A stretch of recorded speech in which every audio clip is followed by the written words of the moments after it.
I always thought weddings were supposed to feel like a celebration of new beginnings. But standing in the back row of Michael's wedding, watching Sarah walk down the aisle, I couldn't shake the pit in my stomach. It wasn't joy I felt, it was dread. Michael, my younger brother, looked like the happiest man alive. He stood at the altar, radiating love and pride, oblivious to the undercurrent of tension that only a few of us could feel. The guests whispered about how radiant Sarah looked in her gown, how lucky Michael was to have found her. I stayed silent, gripping the edge of the pew so hard my knuckles turned white. Sarah.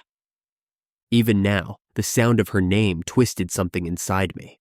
For months, I'd watched her weave herself into our family, charming everyone with her laugh, her wit, her beauty.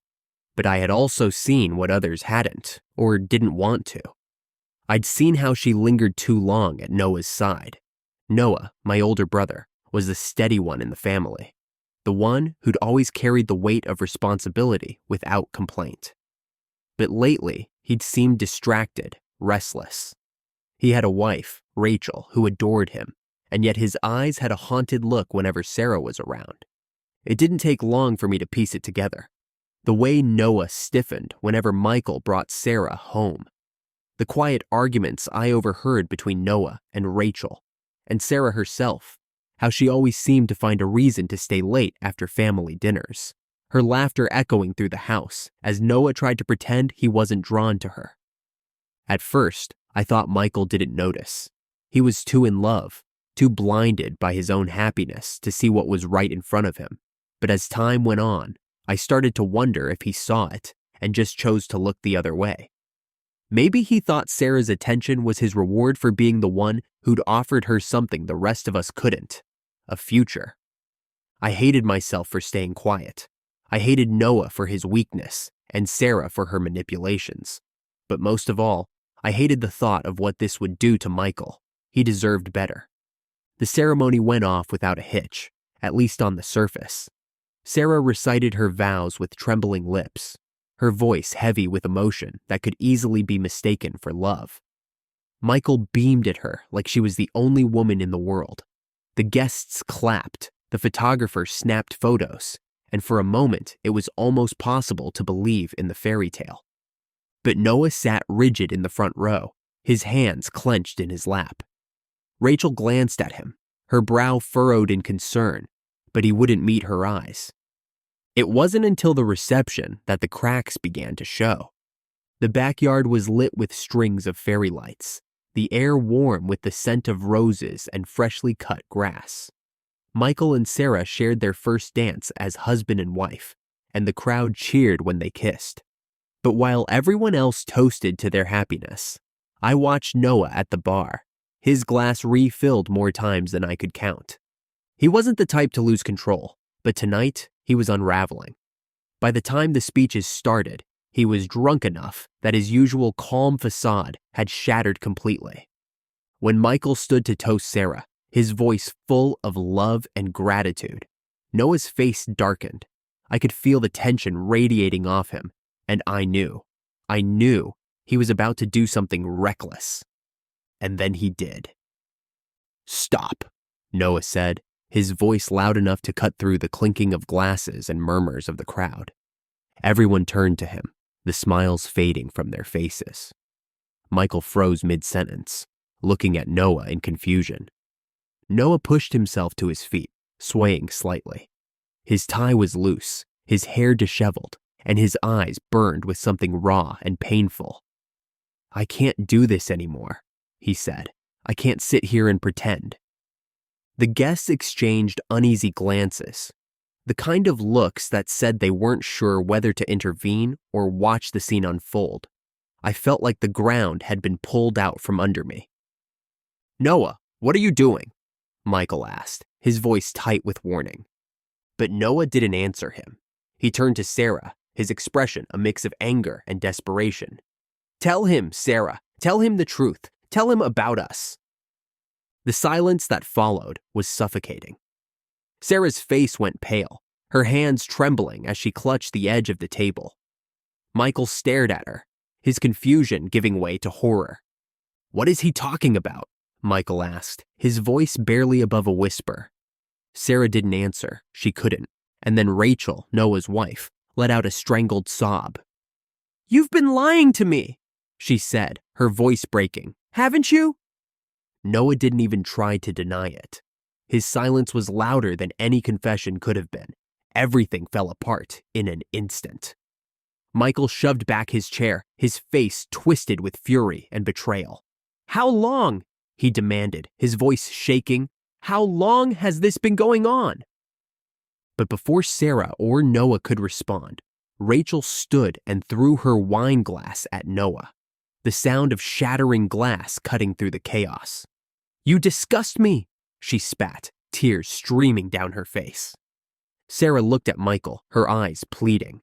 "It wasn't supposed to happen like this," she said, her voice shaking. But Michael wasn't listening.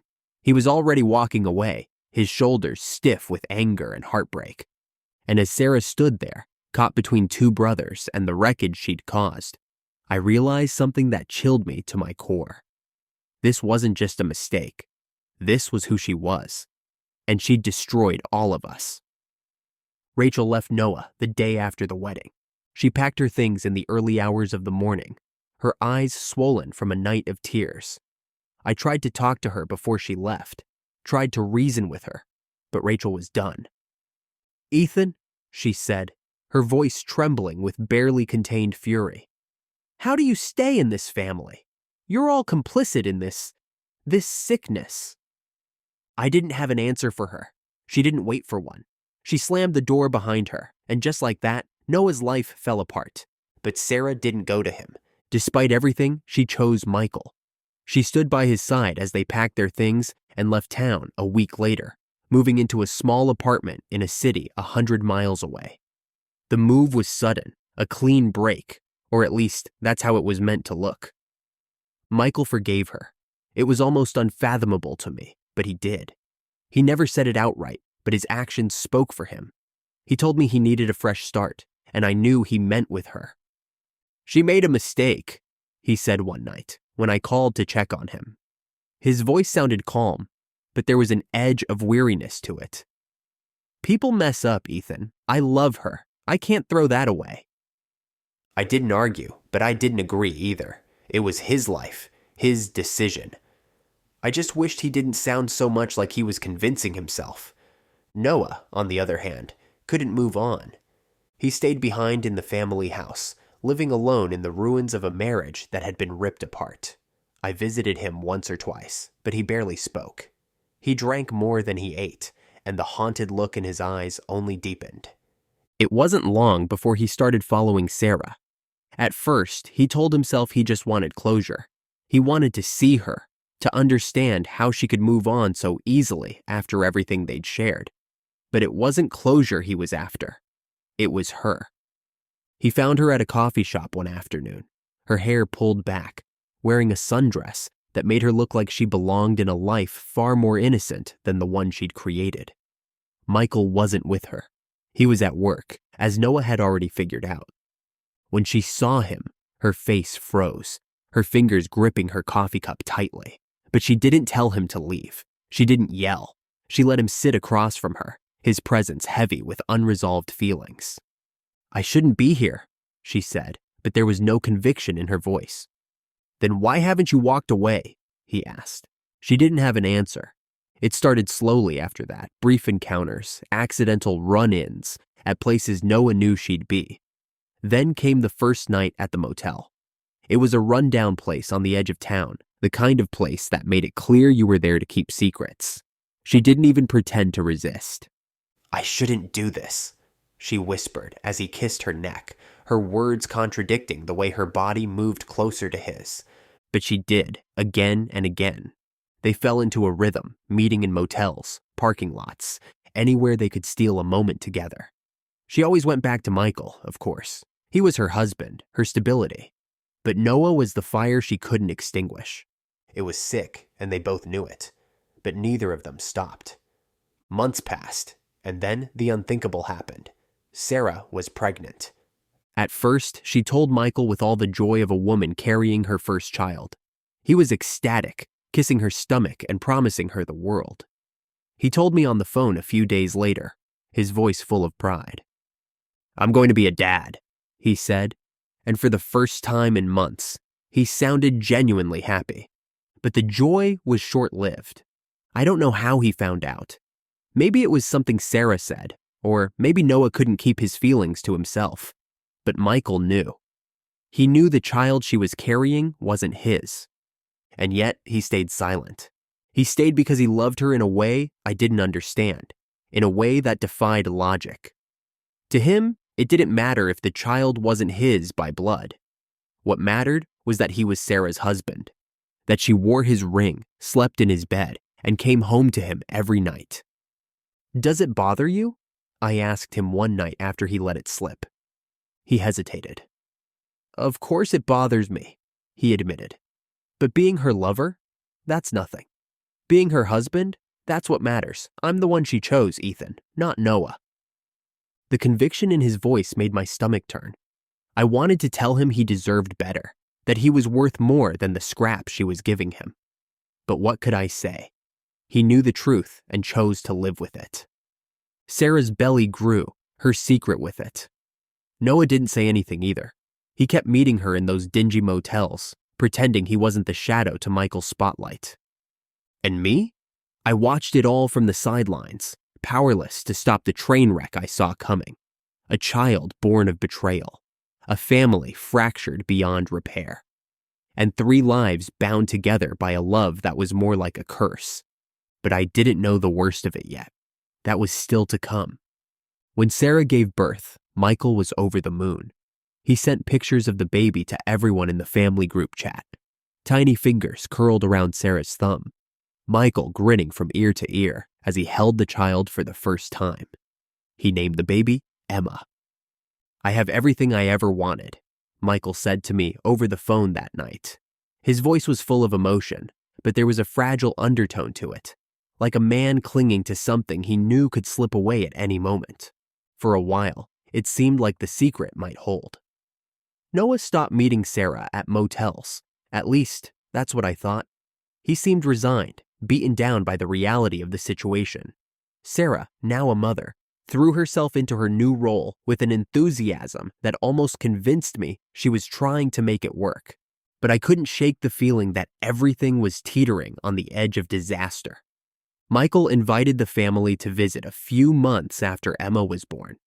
It was the first time we'd all been together since the wedding, and the tension was palpable from the moment Noah and I arrived.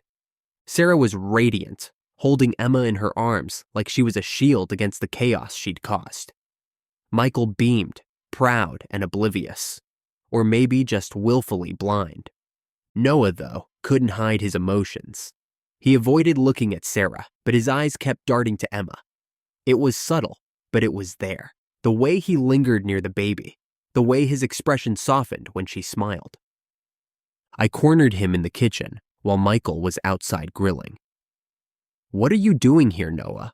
I asked, keeping my voice low. He avoided my gaze. "Michael invited me. I'm still his brother." "That's not what I mean, and you know it." I stepped closer, my voice sharpening. "Are you still seeing her?" Noah didn't answer right away. He poured himself a glass of water, staring at the sink like it might swallow him whole. Finally, he said, "It doesn't matter. She's with Michael now." "But the baby's yours, isn't it?" The question hung in the air like a guillotine. Noah didn't deny it. He didn't have to. The guilt on his face told me everything I needed to know. "You're playing with fire," I said, my anger barely contained. "Michael's not stupid. He's going to figure it out eventually." Noah turned to me, his eyes flashing with a mix of frustration and despair. "He already knows, Ethan. He just doesn't care. He's pretending it's his kid because that's the only way he can keep her." His words hit me like a punch to the gut. Michael knew. Of course, he knew. But he was so desperate to hold on to Sarah that he was willing to swallow the lie, to raise another man's child just to keep her close. Before I could respond, Michael walked in, Emma in his arms. "What's going on in here?" he asked, his tone light, but his eyes flickered with something wary. Nothing, I said quickly. Just catching up. Michael didn't press, but his smile didn't quite reach his eyes as he handed Emma to Noah. Here, hold your niece for a minute. I watched as Noah took the baby, his hands trembling ever so slightly. Michael must have noticed it too, but he didn't say a word. Instead, he clapped Noah on the back and left the room, whistling a tune that sounded hollow in the strained silence. After that visit, the cracks in the facade only deepened. Sarah and Noah started meeting again, slipping back into old patterns. They were careful, but not careful enough. Michael caught them once, and while he didn't confront them outright, his demeanor changed. He became quieter, more withdrawn, his smiles fewer and far between. But he didn't leave her. He didn't yell or demand answers. He just stayed, holding on to his role as her husband, like it was the only thing keeping him afloat. It all came to a head one stormy night, almost a year after Emma's birth. I was at home when I got a call from Michael. His voice was shaky, panicked. "I need you to come over," he said. "What's wrong?" I asked, my heart racing. "Just come," he said before hanging up.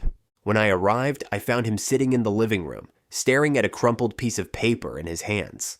Sarah wasn't there, and Emma was asleep in her crib. "What's going on?" I asked, my voice cautious. He handed me the paper without a word.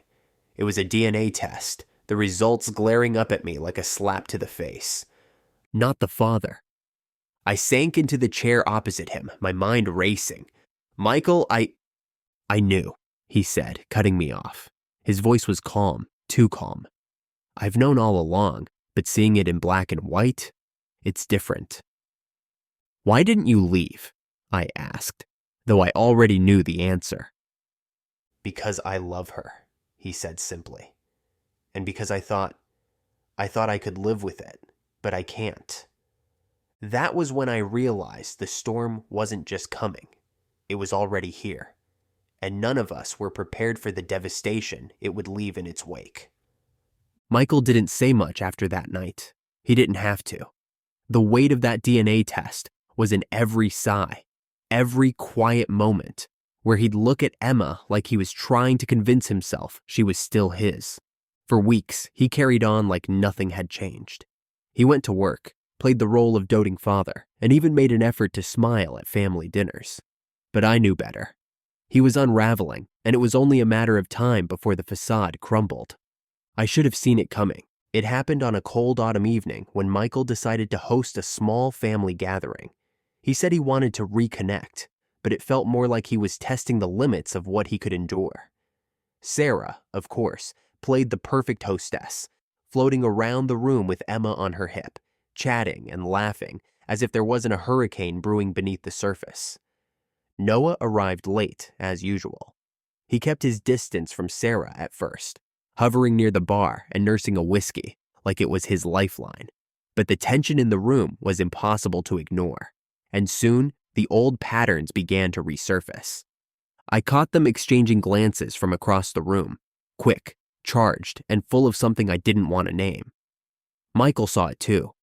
His jaw tightened, and he excused himself from a conversation with one of our cousins. He disappeared into the kitchen, and I followed. "Michael," I said cautiously, closing the door behind me. "Are you okay?" He didn't answer right away. He stood at the sink, staring out the window into the dark yard. His hands gripped the counter so hard his knuckles turned white. "Do you know what it feels like?"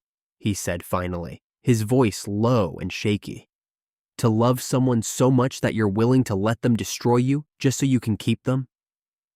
I didn't know what to say. I wanted to tell him he deserved better, that he should leave her and start over. But Michael wasn't looking for advice. He was looking for a way to survive. Before I could respond, the kitchen door swung open and Noah walked in. "What's going on?" he asked, his tone casual but his eyes wary. Michael turned to face him, and for a moment, the room was filled with a silence so heavy it was hard to breathe. Then Michael spoke, his voice eerily calm. "Do you love her?" he asked. Noah blinked, caught off guard. "What are you talking about?" "Do you love her?" Michael repeated, his voice rising. Noah hesitated, and that hesitation was all the answer Michael needed.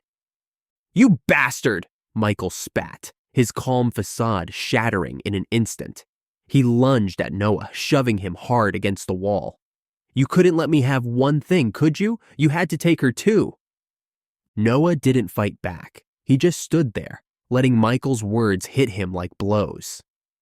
"I didn't mean for this to happen," he said quietly. Michael laughed, but there was no humor in it. "Didn't mean for it to happen? You've been meeting her behind my back, haven't you? While I was at work, while I was taking care of your kid, you were sneaking around with her."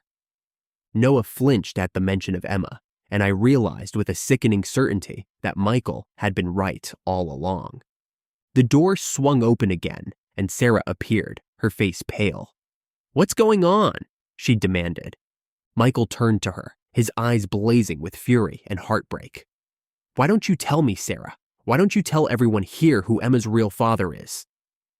Sarah's mouth opened and closed like a fish out of water. For the first time since I'd met her, she looked completely lost. "Michael, please," she said, her voice trembling. "Let's not do this here." "Why not?" Michael shouted. "This is as good a place as any, don't you think? Since apparently this whole family has been a part of your little game." Sarah started to cry, but Michael wasn't moved. He looked at Noah, then back at her, and something inside him seemed to break. "You know what?" he said, his voice suddenly quiet. "You can have her, Noah. You've already taken everything else from me. Why not finish the job?" He pushed past both of them and stormed out of the house. The rest of the evening was chaos. Noah tried to go after Michael, but I stopped him. "Let him go," I said, my voice cold. "Haven't you done enough?" Sarah, meanwhile, collapsed onto the couch, sobbing uncontrollably.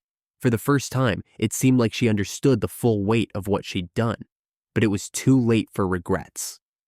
Michael didn't come back that night. He didn't come back for a long time. And as I sat there, watching the aftermath unfold, I realized that the storm we'd been bracing for wasn't over. It was only just beginning. Michael didn't come home for weeks after that night. When he finally called, it wasn't to talk about reconciliation. It was to tell me he'd filed for divorce. "I'm done, Ethan," he said, his voice hollow. "I thought I could live with it, but I can't. She destroyed me, and Noah. I don't even know if I can call him my brother anymore." I didn't know what to say. He sounded like a man who had lost everything: his wife, his child, and the family he thought he could trust. I wanted to tell him it would get better, but I couldn't lie to him. Not after everything that had happened. Sarah didn't take the news well. She begged Michael to reconsider, showing up at his temporary apartment with Emma in tow, hoping the sight of his daughter would soften him. But it didn't work. Michael was resolute. Noah, meanwhile, spiraled even further. He quit his job, started drinking more, and became obsessed with Sarah. He showed up at her new apartment unannounced, demanding to see Emma, to talk about a future with her. But Sarah, ever pragmatic, had no intention of tying herself to Noah. "I loved you once," she told him coldly during one of his visits, as I later learned. "But you're not the man I need. You never were." That was the breaking point for Noah.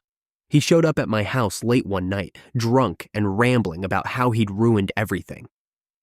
"She doesn't want me, Ethan," he said, slumping onto my couch. "She used me, just like she used Michael, and I let her." I wanted to tell him he was right, that Sarah had used him, manipulated all of us, but I couldn't kick him while he was already so low. Instead, I let him stay the night, hoping he'd sleep it off and gain some clarity. But clarity never came. 2 months after the divorce was finalized, Sarah's web of lies finally unraveled completely.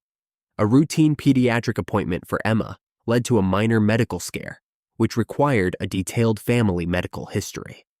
When Michael wasn't able to provide certain genetic details, the doctor suggested another paternity test, one Sarah couldn't refuse without raising suspicion. The results were devastating. Not only was Michael not Emma's father, but neither was Noah. The truth sent shockwaves through all of us.